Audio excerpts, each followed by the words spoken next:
Viktor Frankl said, "Everything can be taken from a man but one thing, the last of the human freedoms. To choose one's attitude in any given set of circumstances, to choose one's way." This is Finding Human with Sue Jackson. Stay tuned for the next hour as Sue explores the human psyche, what makes us tick, and how to live better, more fulfilled and more meaningful lives. Only on 101.9 High FM. Hello, this is Sue Jackson and I'm with Sarah Goodman in Israel.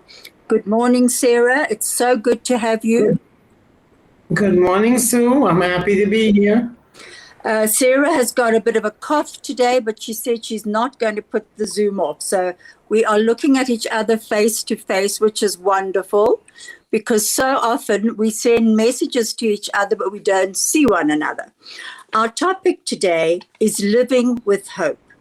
And we dedicate today's program to Sarah's beloved granddaughter, Shlomit Berman, the daughter of Sarah's son, Moshe, and his wife, Edith. Sarah, would you like to just tell me why Shlomit was so special to you? Because you said she was just such a wonderful woman. Can you hear me? My grandchildren were wonderful. I'm not saying that she was extra special, but she died in a very unfortunate way, giving birth to her sixth child, a normal pregnancy, no history of any illnesses, and all her previous children were born normally and are wonderful kids. Mm. And what was explained to me, this is very, very rare in our current time. There's some complication with the amniotic fluid. Instead, people always say the waters broke. Well, in her case, the waters didn't break. They went into the body and did damage, which caused her death. Mm. And for a few hours, they tried to save her in a very modern hospital. And the doctor explained that this was very, very rare. And at a funeral, something very unusual. Shlomit was all 33. Two things, very important things I want to say. The baby was injured because of this process, and they were afraid that she would be brain damaged. And today, in modern medicine in Israel, they have a way of handling that, which I never knew. And it's absolutely wonderful that they saved the baby. They lowered her body temperature by a few degrees and put her onto some kind of an ultraviolet light, kept her in the hospital for a few more days. And this saved her, cured her. I don't know what to call it. Now, someone went to visit every day to see how the baby is, despite the fact that the family was sitting in mourning.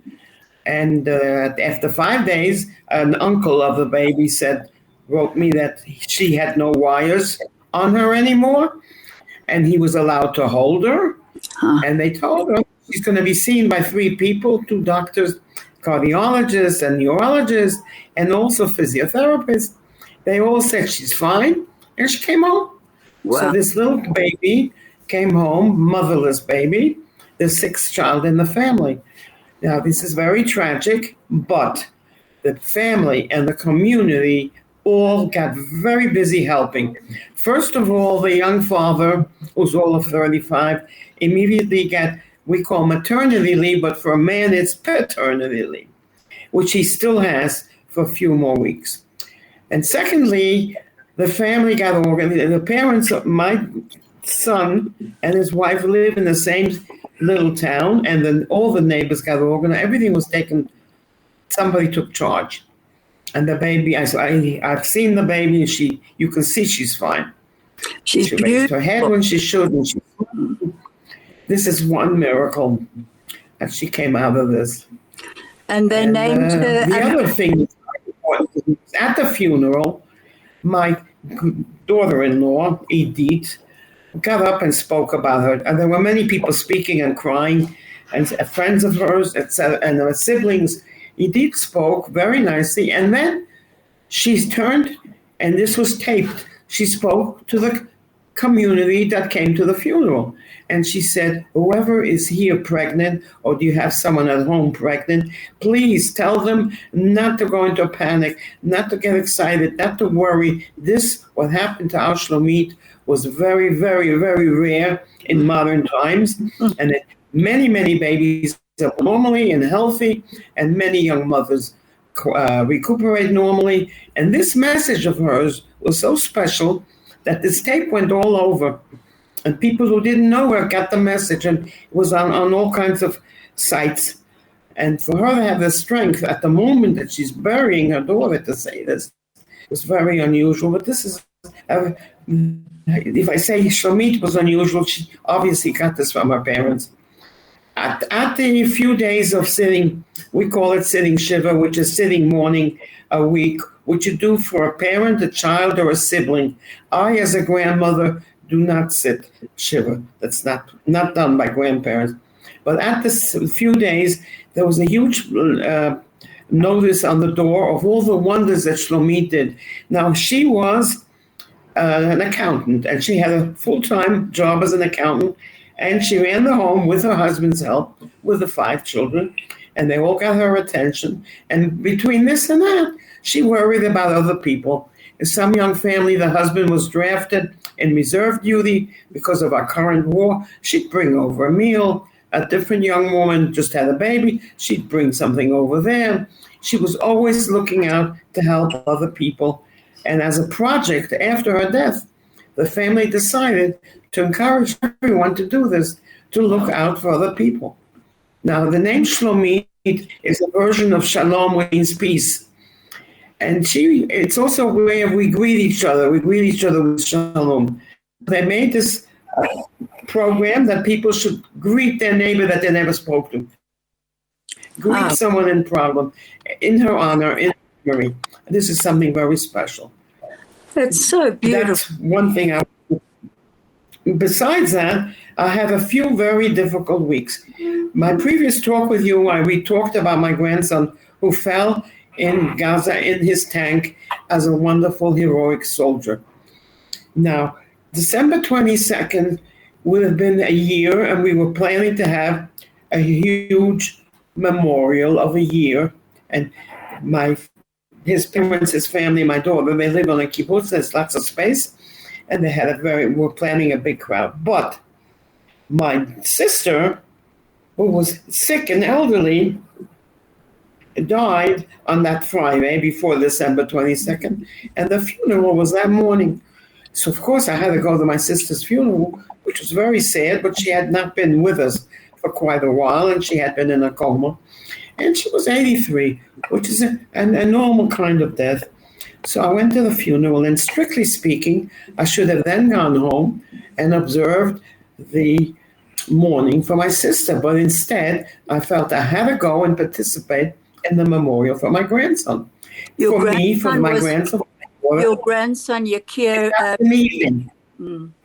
Now, Israel is a small country, but and I'm living in Jerusalem, but the funeral was in Haifa, which is 2 hours north, and then the commemoration of Yakir's 1 year since he died, who was going past Jerusalem further south, where they live on the kibbutz Migdalos. This was a tremendous event. A lot of people came, and soldiers came who worked with him and talked about it.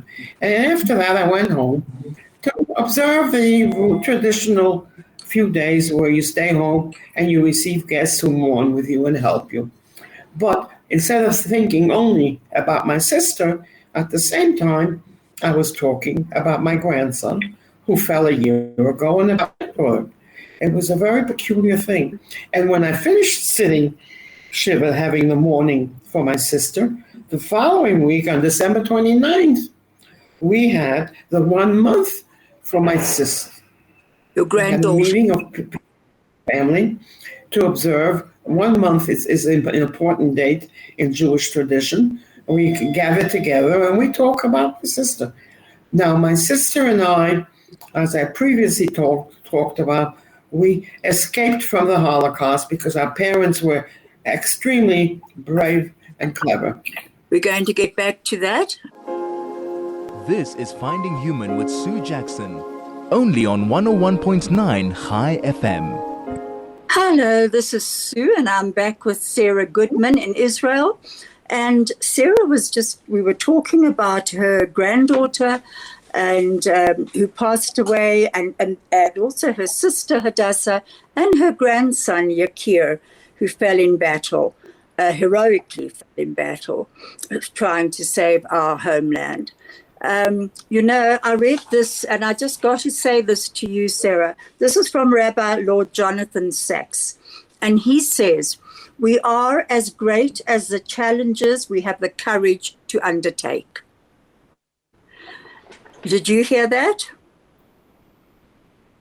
Yes, I heard that. And I love to hear his sayings. I get them very often on all kinds of subjects. It's one of a person I very greatly admire. To me, that epitomizes you. You epitomize the resilience and the strength of the Jewish nation and of Israel. That intergenerational trauma, which becomes intergenerational resilience, which is what we have seen since the 7th of October's massacre. And you really do epitomize that. Unbelievable young people. Unbelievable. I would like to tell people. I want to tell you. Just hang on a sec. I'd like to tell everybody that if you would like to listen to Sarah's previous podcast with me on the 16th of April, 2024, you can pick it up on Chai FM, Finding Human, Sue Jackson, or on Les Glassman's post. And if you'd like to see what Sarah looks like, she gave a lovely Hanukkah message on Dr. Les Glassman's post in December. So you can actually see her there as I am seeing her now. Now, Sarah, there were quite a few things we wanted to talk about, but you lecture in Holocaust. You're an author. You and your sister wrote a book. And yes. And your book it's at Yad Vashem, and it's in English and in Hebrew. Together. Yeah. Anyone who would like to read it, go to Yad Vashem if you're there. It's called Fleeing Europe, the Miracle of Our Holocaust Survival and the Kindling of Our Zionism. Now, yes.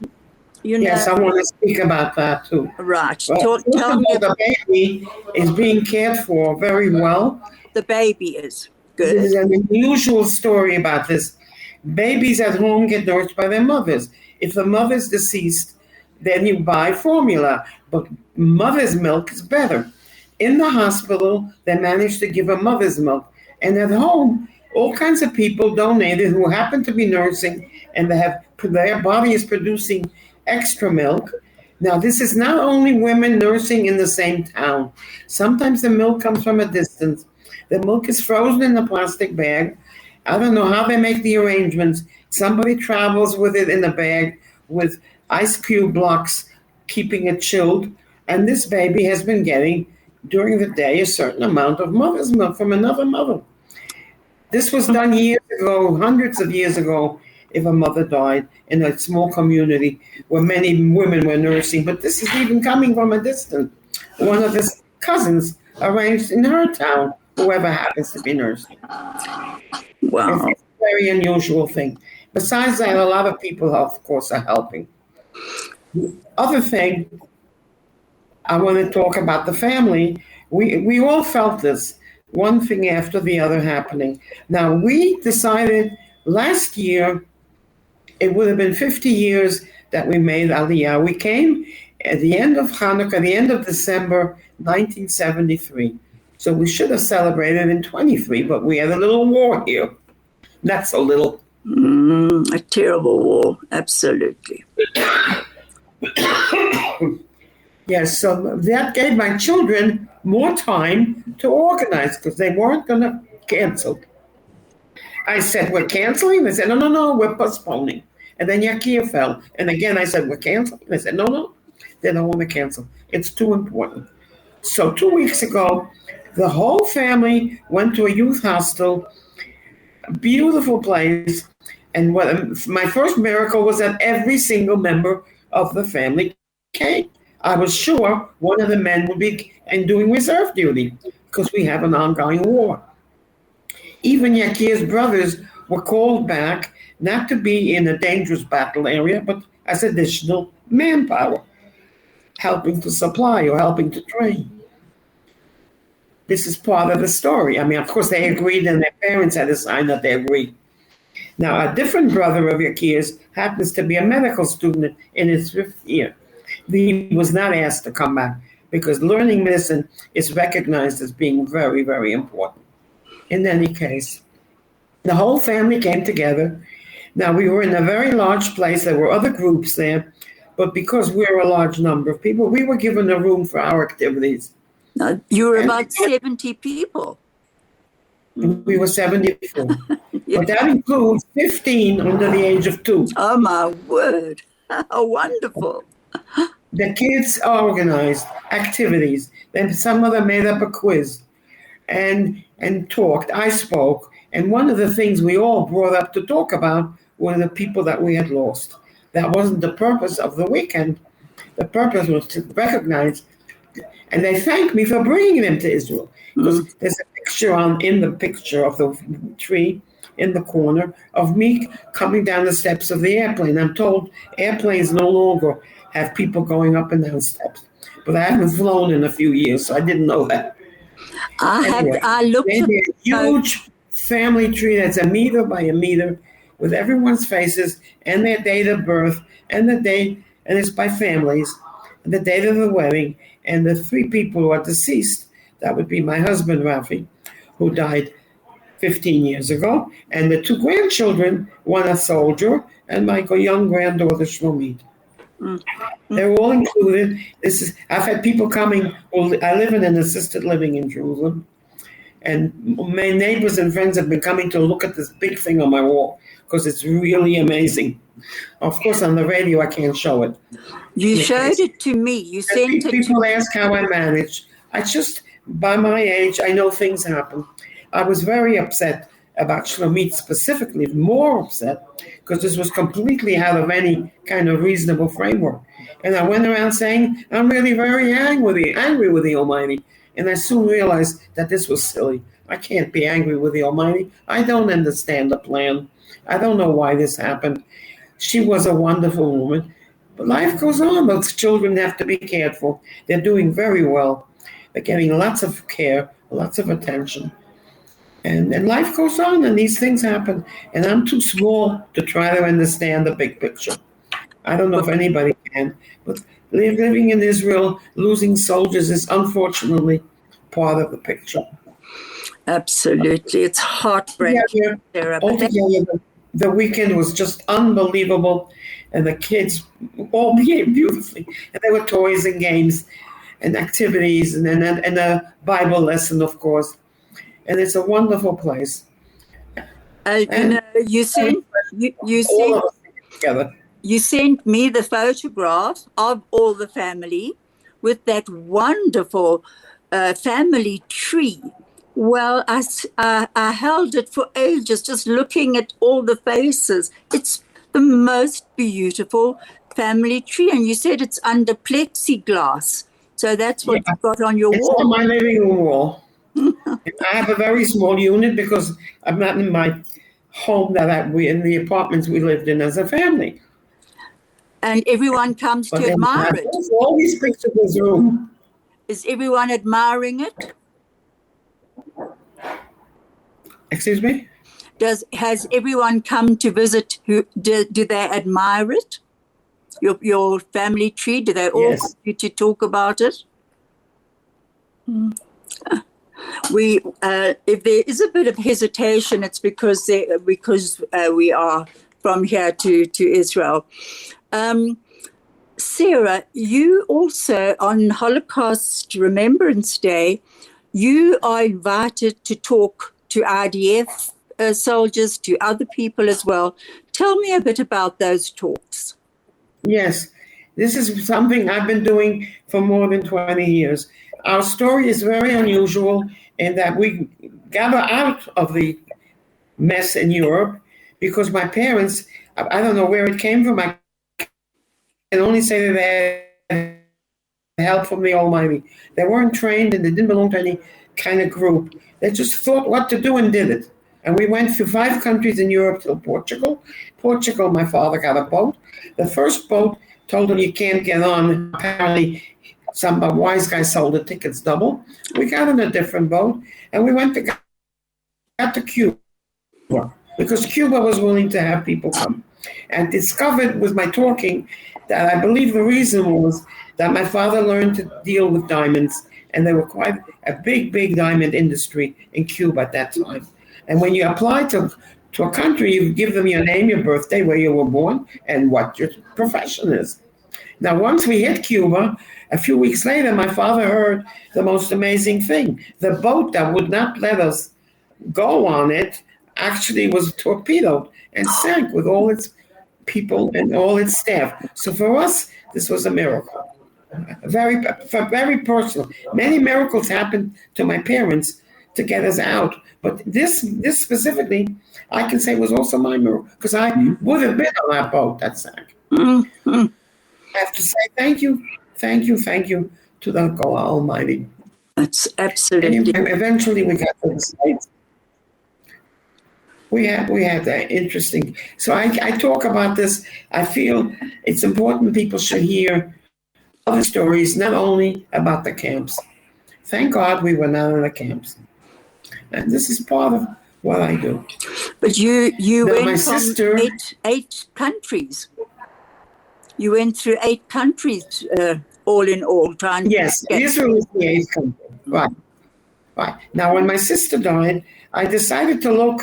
I have in my files things she said about me on my 60th birthday and my 70th, and I reminded me, and I told people visiting me, at my birthday, she said I was a substitute mother because my parents were busy adjusting to a new language, a new country, and trying to make a living, and I took care of her after school.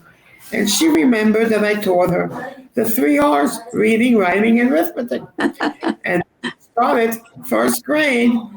They very quickly realized that she knows much more, and they moved her up to the 2nd grade. Wow. And I think that I'd forgotten this, and I told it when we had the meeting for 30 days after her death. I repeated this, and how we were very, very close. We wrote a book together. Now, I went to Israel at age 19, and my sister was crying buckets. She thought we'd never see each other. But life has its own surprises. I came back after getting married on the kibbutz because my husband wanted to study more, and then we needed to make some money to get back to Israel. It took a few years. And when we went back, we had 3 children who today are grandparents, and they all thank me for coming and being in Israel because this is where they want to be. Even after all the heartache, even after all the heartache and the losses, they still thank you. Yes. Yes, my son-in-law at the funeral of my grandson, the soldier, said to his mother, I've told you before, and I'm telling you again, we thank you for bringing us, because this is where we want to be, and no one's thinking or looking to go anywhere else. They all get married and have children, and the children get married, we have and I have great grandchildren.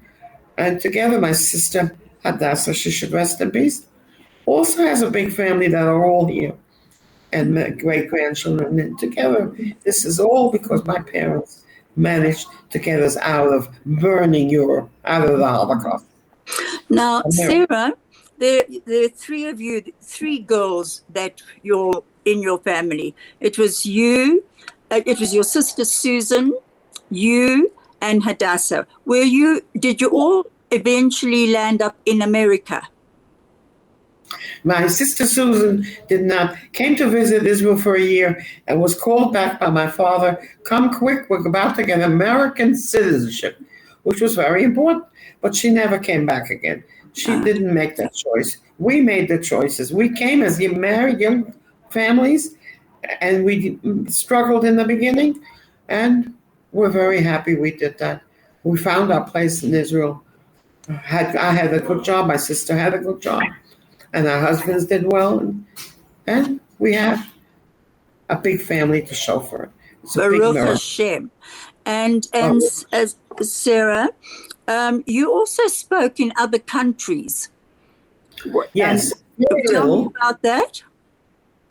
I was invited to Moscow, where I spent exactly a day and a half. It was not a trip. Somebody said to me, "You should have worn sweaters." Didn't dream of it. That wasn't the purpose. They were honoring a Portuguese diplomat who gave a lot of visa to Jews when he saw what was going on against the rules of his government. He was told not to help Jews and not to help other undesirables. I'll let everyone figure out what that means. But when he saw what was happening, he was very upset, and we personally were helped by him to cross all the borders. Before that, my father had created a passport out of a piece of cardboard. And the people working at the borders didn't always know what they were looking for. So his fake passport was recognized and stamped. At the end of my mother's life, it got lost somehow. But I actually saw this. People look for ways to help themselves. There's all kinds of stories. I live in a place where there are quite a number of people here who went through the Holocaust. I hear a lot of stories. And when I go to speak, people tell me also. At the end, when I finish, they thank me. And I was asked why I speak so much and why I keep doing this voluntarily. Yes, I don't ask for payment. And I never sold my book. We gave it away to friends and family.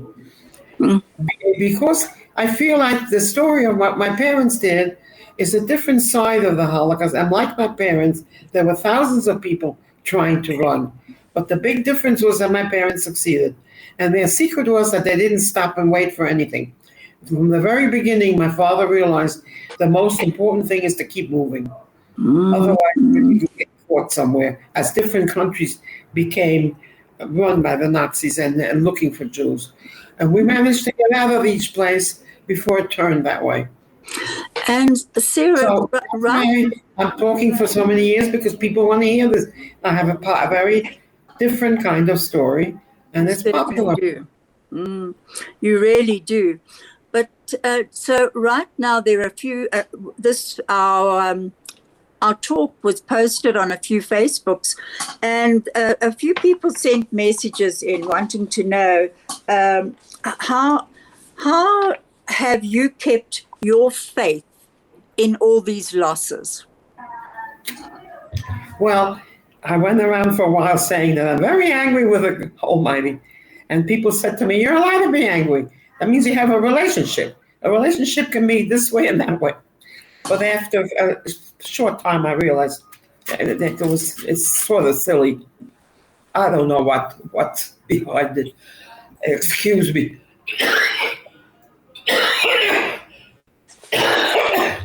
You want to take a sip of water? Yeah. Yes, I always have water. I just took a sip. Good. Well, it's a lot of talking that apparently triggers my coffee more. In any case, I have kept my faith and I speak. I understand. I don't see the bigger picture. And with everything that's happening in Israel now? Yes, I do believe we will get peace. You do believe in peace. You saw that. We have a wonderful army. And I think the change in Washington, it will be beneficial to Israel. Because it came out in the news now that the previous government was not so helpful. There's uncovered. Hidden things, did things that were not helping. And we're getting called all kinds of stupid names. We're not colonizers. The Bible tells us that this is our land. And you know, Sarah, Shem, your poor cough. I mean, is your chest all right? Oh, we're just going to ad break. This is Finding Human with Sue Jackson, only on 101.9 High FM. Hello, this is Sue Jackson. Yes, I'm talking about the war. And first of all, I don't know if you've heard this, the terrible thing that happened on October 7th. We have something now that's called October 8th Jews. Those are Jews who before October 7th weren't so aware of their obligation to be Jewish. I don't mean that they have to follow all the restrictions and laws, but to know that they're Jewish. And on the 8th, after this happened, there are a lot of people that suddenly woke up. And they're re-identifying with their Jewish faith. And some of the soldiers who weren't keeping anything, after being in the war and seeing whatever they saw there, has influenced them. And some of them have asked to wear what religious Jewish men wear under their shirt. They wear tzitzis, phylacteries on their forehead. Anyway, some of them have been asking, they're expensive to buy. So some group organized that if a soldier fell in the war and he had this equipment and it wasn't damaged, would the family be willing to donate it to a different soldier who wants to start following these regulations and praying with these equipment? And I got a picture of my son-in-law giving Yakir's equipment to another soldier. Now, the other soldier's face is covered because he's entitled to his anonymity, so that none of his family or friends who might make fun of him would know that he's decided it's his business. And his full name is not there, only his first name. And we have quite a phenomenon of people who are willing to donate. I mean, they could say, well, it's expensive, we'll save it for a grandchild.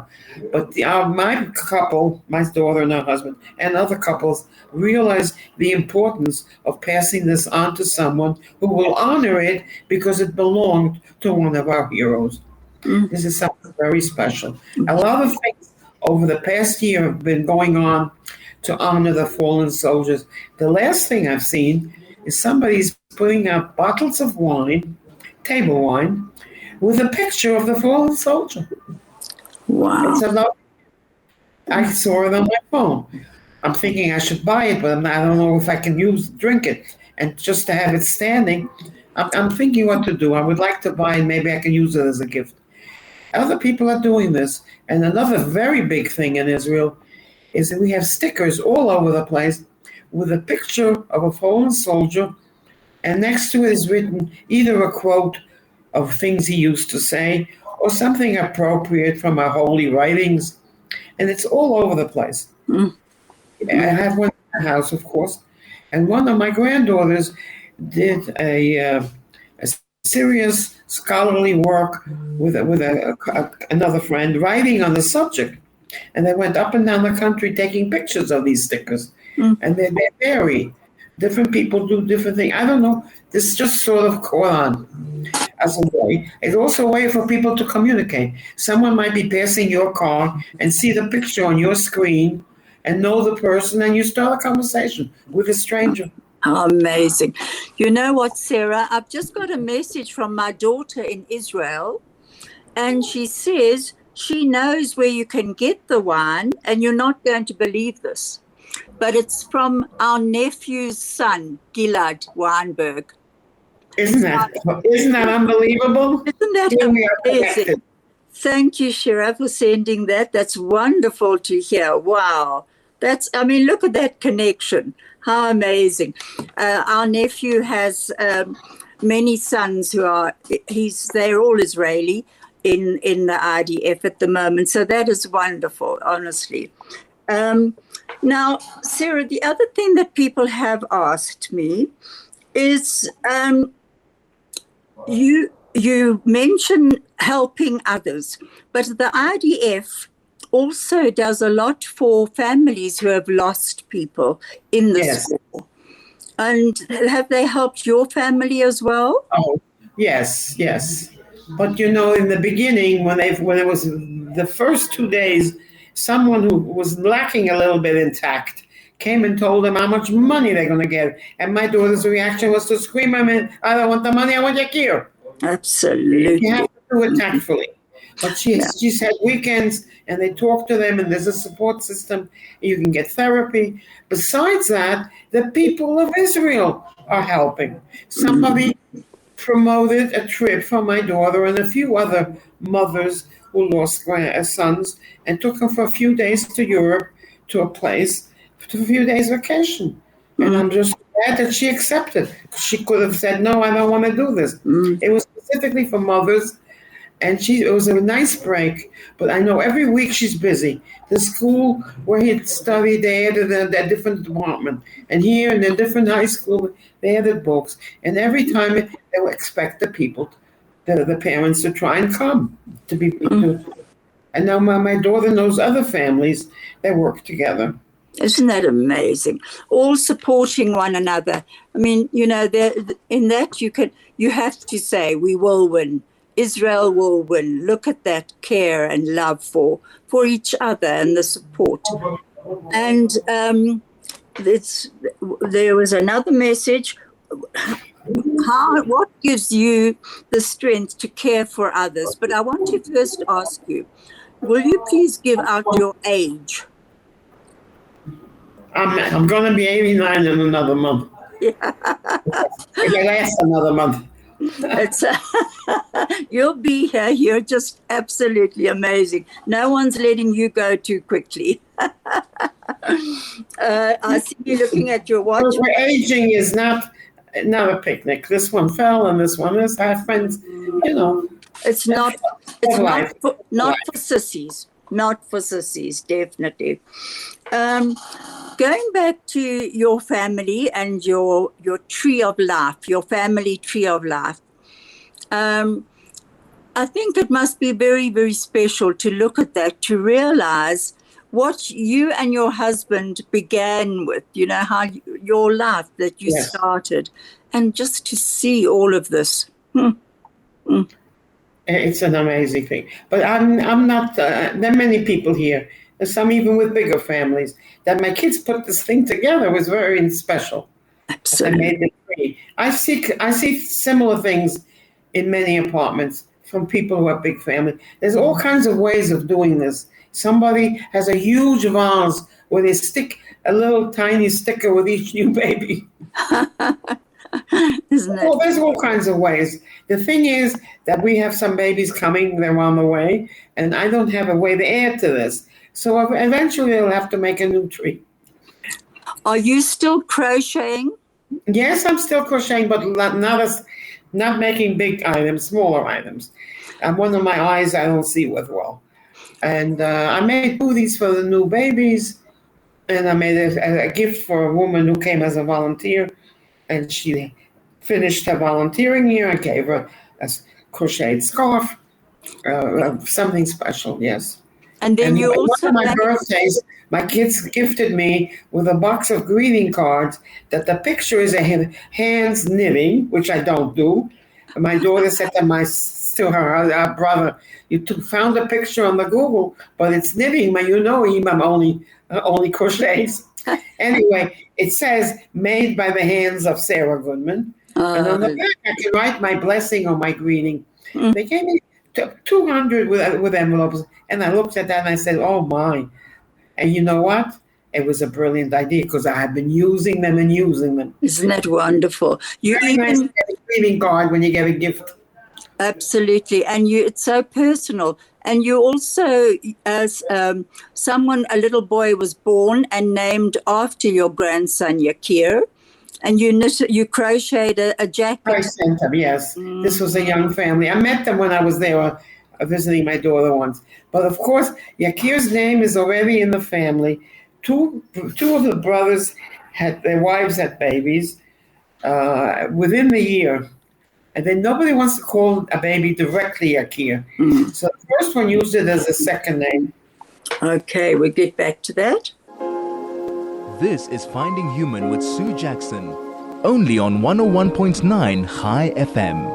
Hello, this is Sue, and I'm back with Sarah Goodman, and our time is running so quickly.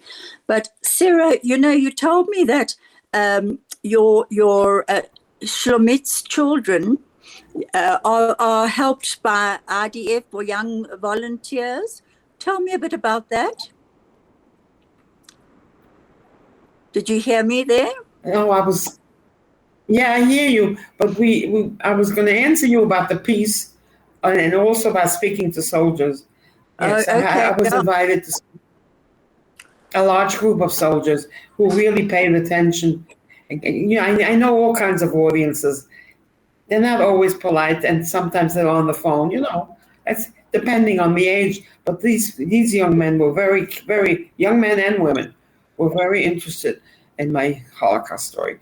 Yes, I still speak, but I'm not running around the country anymore. My daughter told me, enough with the running around. You have enough business within the Jerusalem, within the area of Jerusalem, which is true.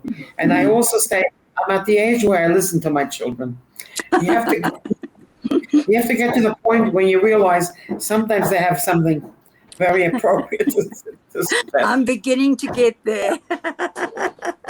As for the war, I said, I think we will get more help from Washington now that the administration has had a big change. I'm allowed to vote because I do have American citizenship, but I choose not to because I'm living in Israel and I vote in Israel. I don't want to mix into their business, and I hope that people there don't want to mix into our business. It should be mutual. Yes. Absolutely. It really should be. Now, I know that your Shlomit's her children are being helped by someone in national service who comes and does homework. Is that right? Yes. I had at one time, a lot of them were busy. They were all the young men who do army work all the time. No, yes. but the one... Then they started just... I don't have anyone at the moment at full-time army. Oh, good. The last one finished, and he's establishing himself as a young man. He plans to study next year university. They're all academic. It's wonderful. Wonderful. Yes. But Shlomit's children... Very proud of my family. I'm sure you I have one studying medicine. You know and I have a couple of lawyers. And social workers and teachers on all different kinds of levels. Do they take after you? Do they take you? No, I didn't do college because I chose to come to Israel. But now I say that my book is my doctorate. My sisters and my doctorate. Your story. You're a professor with your story. Yeah. A professor. Thank you so much for having me. I enjoyed talking to you. I enjoy talking to you too. Shortly, just wait. It's Tu B'Shvat coming up, and I've actually just been asked. Yes. And here we're having we have an evening program, and we're also going to be in one day this week with having a possibility of doing flower arrangements. Now, all these things are choices. Whoever doesn't want to come doesn't come. Obviously. Good, Sarah. I participate in things that are fun. Absolutely. Yes. Thank you so much for having me. It's been wonderful having you. I just want to tell people about this Tu B'Shvat Night of Song, which is going to be taking place on Wednesday night. If you'd like to hear more, please just get hold of Linksfield Shul or Pine Street Shul or Sydenham Highlands North, and they'll tell you how to book for this. It is for women only, and it's a wonderful, sort of a kululam experience, a magical evening. So I would like to just end by saying, you enjoy Lord Jonathan Sacks. So there always were two ways to live in a world that is often dark and full of tears. We can curse the darkness, or we can light a light. And as the Hasidim say, a little light drives out much darkness. May we all help light up the world. Sarah, please, you continue to light up the world. People love to hear you. I love being in contact with you. Thank you. You have become a friend to me, and we are in constant contact with each other. I love hearing your news. And thank you so much for being on my program today. Do you want to end with a message? Message, everyone should do whatever they can. Never sit home and just cry. Look for a solution, whatever your problem is. And specifically for women, don't wait for a man to tell you what to do. So women can do things. No, I don't believe in sitting home and twirling your thumbs. No, I think that's a wonderful message to end with. That we've got Josh Groban, who's going to be singing Bring Them Home. It will not come through on the podcast, but you can pick it up on your own. Please, Sarah's, this particular podcast will be out later this afternoon. You can pick it up on Chai FM and by the end of the week on YouTube. Thank you so much for I'm being with looking me. forward. And look after your cough and your chest.